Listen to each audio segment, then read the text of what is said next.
arguing over what God is since the dawn of time. Some people believe God is some bearded dude in the sky who judges you for masturbating, and others believe there is no God at all, which is just as insane in my opinion. So I'm not going to participate in tomfoolery by trying to explain the inner nature of God. It's like, how am I supposed to know? It's unknowable. The purpose of this video is to explore the divine paradox, how it applies to us, and sharing potential spiritual traps that many fall into, including myself. So even though I don't want to fall into the trap of trying to define something that's undefinable, for the sake of this video, let's refer to God as the never-changing substantial reality that underlies everything we know in this universe. There are many names for it: God, Source, Absolute Infinity, the Creator, the Programmer, Infinite Love, Divine Intelligence. God, or what the Hermetists name the All, is by its very essence unknowable. However, there are certain truths connected with its characteristics manifested within existence as far as the human mind can grasp. Firstly, the All must be all that really is. There can be nothing existing outside the All, or else the All will not be the All. 2. The All must be infinite, no beginning and no end. For there is nothing else to define, confine, bound, limit, restrict the All. 3. The All must be immutable, constant, never changing. It cannot be added to nor subtracted from, increased or diminished. It must have always been and must always remain. And 4. The All is law itself, from which all laws emerge. Nothing but the All can escape law, period, at least without negative consequence. So even though God and his intentions cannot be known by humankind, what can be known are the natural laws that construct this very existence. And these natural laws are universal and immutable, meaning that they have always been true and will always remain true whether your perceptions align with it or not. So do not mistake natural law for religious doctrine. If they're not true 100% of the time, then it's not a law. The Hermetists believe all theories, guesses and speculations regarding the All is but the childish efforts of mortal minds trying to grasp the infinite. This pursuit has always failed and will always fail just from the very nature of the task. Those who pursue this rabbit hole end up traveling around and around in the labyrinth of thought, kind of like a hamster which frantically runs in its hamster wheel, traveling forever and yet reaching nowhere, just to be standing where he started. This is a common mistake when people try and seek the existence of God within existence itself. But how can the universe be created by the All if the All is infinite and cannot add nor subtract a portion of itself, since there is nothing new outside the All? Well, similar to how you create a universe of your own in your mentality, so does the All create universes in its own mentality. As the first Hermetic axiom states, all is mind. When we create, we don't use outside materials, nor do we take away a portion of ourselves, yet our spirit pervades our mental creation. Think of famous comic book creations such as the Marvel Universe created by Stan Lee. The Marvel Universe, along with everything in it, including all superheroes and villains, are mental creations of his mind. These characters may be imaginary from our perspective, but they symbolically reflect human nature. And to the characters in the story, the world is very real and kind of takes a life of its own, but still bounded by the laws of that particular existence. It's not like when you draw a cartoon character that suddenly jumps out of the page into the third dimension, right? Now imagine Spider-Man going around trying to find his creator within the Marvel Universe. It's safe to say that he will be chasing his tail until the end of time. Stan Lee as we know him doesn't exist in the Marvel Universe. Spider-Man may be able to find a glitch in the Matrix or an Easter egg, or even go on some crazy psychedelic journey where he communicates with his version of Stan Lee, but no matter what, he cannot be Stan Lee. Each character has a divine piece of his essence which underlies all of reality within the Marvel Universe, but they are not him per se. Enough said. Anytime you need inspiration, I'll be right here. And this kind of points out the absurdity of people arrogantly claiming, I am God. Just imagine Spider-Man announcing, I am Stan Lee, or Harry Potter saying, I am J.K. Rowling. It sounds kind of ridiculous, right? Especially because they're claiming to be something that's completely outside their capacity to understand. Now, of course, this analogy is inadequately incomplete since it represents the mental images of the finite mind, which our minds can grasp, while the universe is a creation of infinite mind, which is unknowable. However, it's all a matter of degree in which the same principles operate. In this case, it's the principle of correspondence, as above so below, since our universe is fractal by nature. And remember that recognizing principles and trying to understand the creator of those principles are two completely different things. So while the All is above all natural laws, we are bounded by it.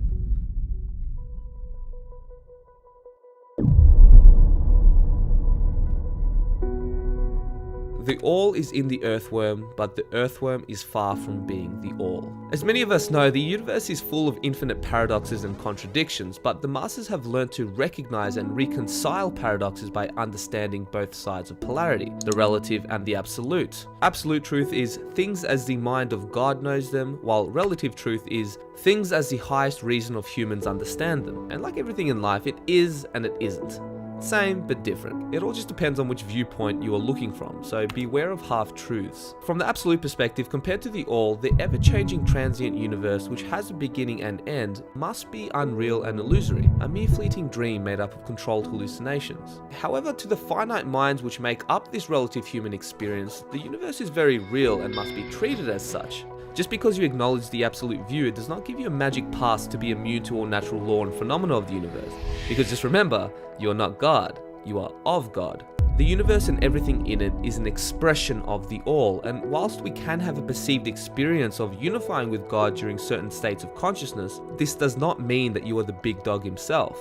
Just like fingernail clippings are an expression of the human organism, it doesn't mean that it is the organism itself. Let's briefly look at an example of the law of polarity by exploring the concept of hot and cold. The words hot and cold may be made up human constructs, but they point to very real, verifiable aspects of reality. From the absolute perspective, a boiling pot of water in a human hand is just pure energy, and there is no separation since we are all one. Everything is the all, since there can be nothing outside the all, so the duality of hot and cold doesn't actually exist from this point of view. It's all just heat energy and lack thereof. However, if I put my hand in a boiling pot of water, it will probably cause severe pain and potentially damage my nerve endings. That's real, that's a fact. You may be able to gain super monk powers and detach yourself from your body, but the fact of burning, decaying flesh still remains. You can say you're God all you want and that this reality is an illusion, but you will burn your hand if you place it in boiling water. And if you subscribe to this polarized absolutist approach and act, live and think of this universe as a mere dream, then that's exactly what life is going to be. And like a sleepwalker, you will drift through reality, walking around in circles, making no progress, until you are inevitably forced into a rude awakening by falling and bleeding over the natural laws which you ignored. Or as it states in the Kybalion, they are broken against the rocks and torn asunder by the elements by reason of their folly.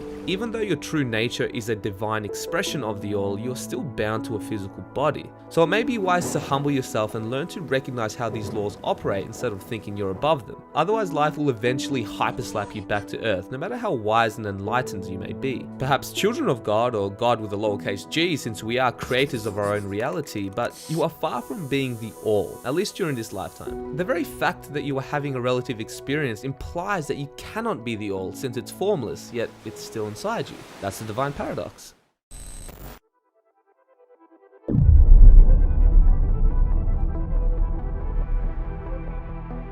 So why am I so caught up with semantics? Why does it matter if you're God or if you're of God? Aren't these all just dualistic concepts that are an invention of the human mind? It's an important distinction to make, because if you confuse being of something with being the thing itself, it can be very easy to fall into egoic traps. And this is a common problem when the ego has mystical experiences and gets involved into spirituality. While certain experiences can feel extremely real and give you glimpses of truth, many times people completely misinterpret them. And it's not their fault, I've been guilty of this as well as many others. The very nature of the ego wants to understand and identify with everything, and it's especially sneaky with using spiritual practices for its own agenda, which is known as spiritual materialism. Let me, a mortal man with a limited mind, tell you what God, the unknowable, really means. Yeah, not exactly the most humble approach. In my opinion, this is the height of spiritual ego. I mean, what could be a more egocentric statement than claiming you are God? Anytime someone thinks they've figured it all out, they have committed a great error. Which is ironic because many of these New Age teachers criticize material scientists for clinging onto the relative while they're doing exactly the same thing with the absolute. This is spiritual fundamentalism and polarized thinking disguised as non-duality. True non-duality isn't about claiming godhood and dismissing individuality, like it's something that needs to be dissolved. This false notion of needing to transcend and overcome duality is based on a hypocritical premise which is rooted in self-denial. Let's not forget that duality is essential for creation and is in fact very sacred.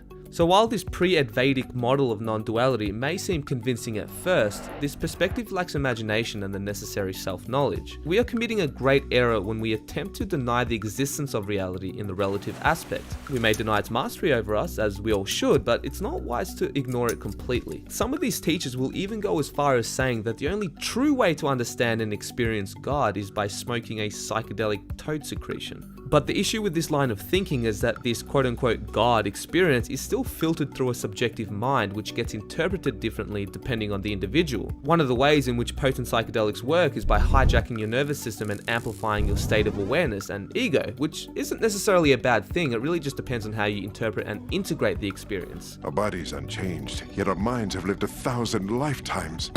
He hadn't decided he was still going to kill us. He was talking himself into it. I've seen it before. Cosmic apotheosis wears off faster than salvia. And while speeding up your spiritual progress may seem appealing at first, if you're not ready, it will be like getting thrown in the deep end without knowing how to swim. Your ego will attach all sorts of potentially incorrect meaning to the experiences you have based on your belief systems. And the question we could ask ourselves is, does the experience of self-realization give rise to a non-dual understanding, or is it the other way around? That a non-dual concept of reality conditions the very nature and experience of self-realization. This is why people have different interpretations of these experiences depending on the culture. Let's not forget that the inner world is totally incomprehensible to human intelligence. So what people translate as an experience of non-duality or oneness could very easily be a trance-like state of the mind which cannot grasp the nature of these altered states of consciousness. That's it, I'm getting out of here. I'm not necessarily denying that you can have a glimpse of being one with God, but you must ask yourself the question, what is this God relative to? After all, you are still a worm in comparison to the all, since your understanding of the all will always be limited to your state of consciousness. Just like a dog will not be able to understand the mathematical structure of nature to the same degree as a human will not be able to understand reality to the same degree as a high-dimensional being, let alone God, who has created infinite dimensions of reality that would cause our puny minds to explode. Could you imagine if 5-MeO-DMT was some frog deity that tricks humans into thinking they're gods?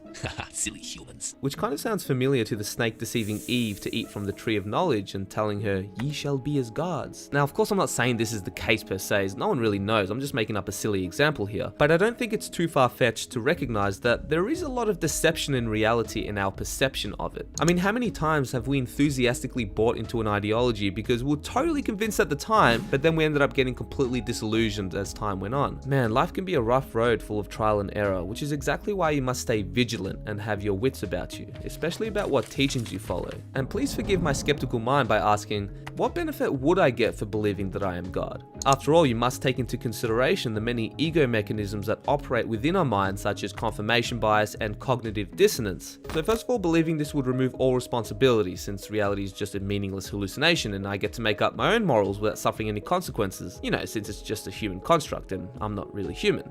I'm God. Plus, I don't have to deal with the harshness of reality nor the suffering in it, since it's all an illusion. Win-win, right? See, I don't know about that. I think this really comes down to the nature of ego mind wanting to know everything, even the unknowable, and it will go to extreme lengths and jump to conclusions to get its answers. In every single era in which humanity has ever existed, there's always been someone or some group who thinks they've figured life out. Alright boys, gather around. I think I found the secrets of the universe. That's what you said last time, Mark. And then a few decades would pass and the same thing would happen. Alright boys, so I've got a bit of a confession to make. I might have been a bit wrong on the whole God thing. Fuck this, Mark. Yeah, nah, but this time, 100% certainty, for reals, I know what God is. Can you see how this fool's errand of trying to understand God never ends just by the very nature of the task? I'm sorry to break it to you guys, but no one knows in contrast to the all. I mean, by all means, gaze up at the stars and wonder, but watch your footsteps, otherwise you'll trip over. And let's get this straight, I'm not saying this to devalue profound psychedelic trips. They have personally changed my life beyond imagination in terms of healing and understanding myself, which I'm forever grateful for, and I will continue to be in awe just at the very existence of these tools. But it's when people start projecting their ego into it and claim they understand God because they took drugs when you start stepping in very sticky waters, and can lead you down a slippery slope into developing solipsism syndrome and derealization. And unfortunately, I am speaking from experience here. Psychedelics can be useful in the awakening stages, but they will never help you reach full actualization. I mean, have you ever in your life met an enlightened tripper before? And while there are legit enlightened masters like the Christs and the Buddhas in the world, there are far more charlatans out there with perverted views on enlightenment. And the more dirt you have on your camera lens, the more distorted the picture is going to be. And this is exactly why I don't often speak about enlightenment, because I'm not enlightened. I may have had profound mystical and enlightening experiences and had glimpses of the absolute, but that doesn't mean that I'm enlightened. I have a long way to go, as these kind of experiences take many years to embody.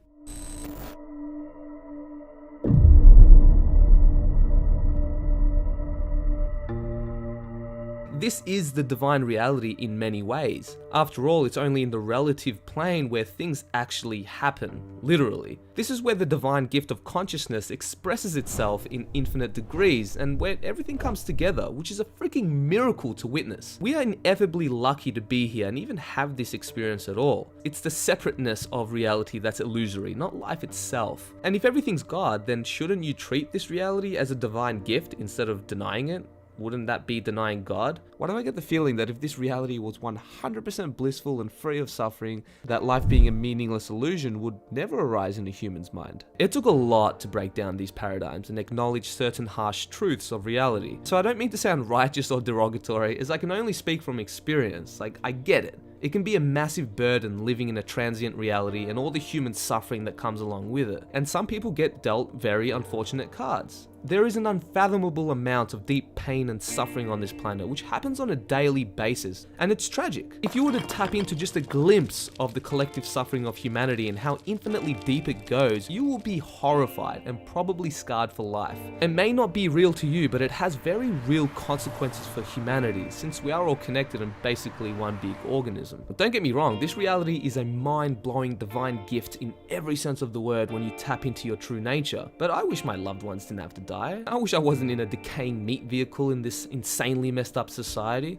I wish people weren't committing suicide every day. I wish child trafficking wasn't real. And you may say I'm just projecting my judgment into it because I don't know what God's plans are or why there is so much suffering in the world, and you would be right. It's not my place. But that's the thing, I'm human. How can you blame me for being upset about these things? And I think this is an important key that's missing from many of these quote-unquote spiritual teachings, and that is sincerity and genuine compassion for our brothers and sisters who are suffering. But it's all real, it's all happening. And whether you like it or not, your actions does have a massive effect on humanity. And while we should all ultimately aim for unifying with God and not dwelling in our human problems too much, we must also acknowledge and honor the stage we're at. I highly doubt we're going to get from war, famine, and slavery, which is where we're still at today, to instant enlightenment and godhood and slip into a reality where darkness doesn't exist and it's all light and bliss. I think that may be a bit idealistic. Who knows, maybe one day in the future when we evolve into high dimensional beings where duality doesn't exist and we become closer to the all, we can get away with not doing anything but just meditating and dancing in the Garden of Eden. But right now we are in a third dimensional earth plane where shit is going down and a lot of real human beings are suffering here.